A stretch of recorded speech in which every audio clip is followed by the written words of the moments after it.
So now, seeing that, you might believe that the cameras and the sensors on the front of the glasses are picking up, my hand doing this gesture and then doing the scroll in sync with it.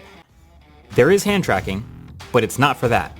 This gesture would be picked up anywhere if it was in my sweatshirt pocket behind my back because I'm wearing that wristband. And this thing may be the coolest input device, the coolest piece of tech I've tried in a long time. This is the EMG wristband that they built. EMG stands for electromyography. It's about the size of a Whoop, as you can see. It has electronics built into the textile weave. It has an onboard machine learning computer that connects via Bluetooth to the puck and is able to measure the electronic signals being sent from your brain to your fingers. And it's pretty great, actually.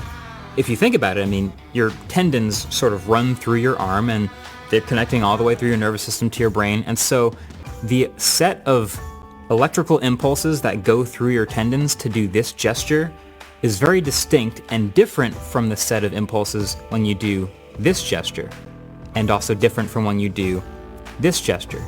And so the wristband can measure those electrical impulses and pick them up on the way to your hand and map that to the controls. So even in this prototype version I'm using, it felt like it's getting about 80% accuracy, and it had haptic feedback as well to confirm when it was getting things right. But people I talked to at Meta, including CTO Boz, say things like they love this as a really high ceiling new input method, and they could see it developing massively over time, potentially even getting to the point where they say they could measure you draw letters in midair with an imaginary pen, and it uses those electrical impulses to map that to real letters as text input with handwriting.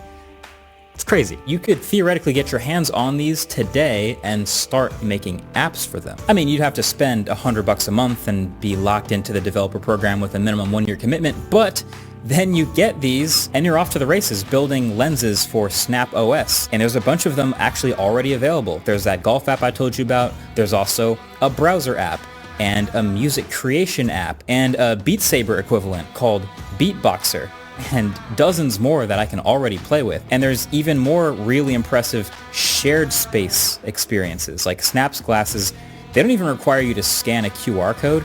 They will actually just map the room you're in actively as long as you're looking around with the other person, and it immediately matches you up, and you can now both see and manipulate the same floating object in 3D space. It's kind of awesome. So if the golden question with AR glasses, at least for now, is what can you even do with these things? Then I do like Snap's strategy of just getting these out to people as early as possible and then just seeing what they make. Now, me personally, I actually have 2 dream use cases for AR glasses. Here, the first one is I just want any instrument, being able to learn any instrument by having the visual, like the Guitar Hero overlay. Piano, that's the one you've probably already seen where the piano notes come down and you can just sort of match it up and play piano.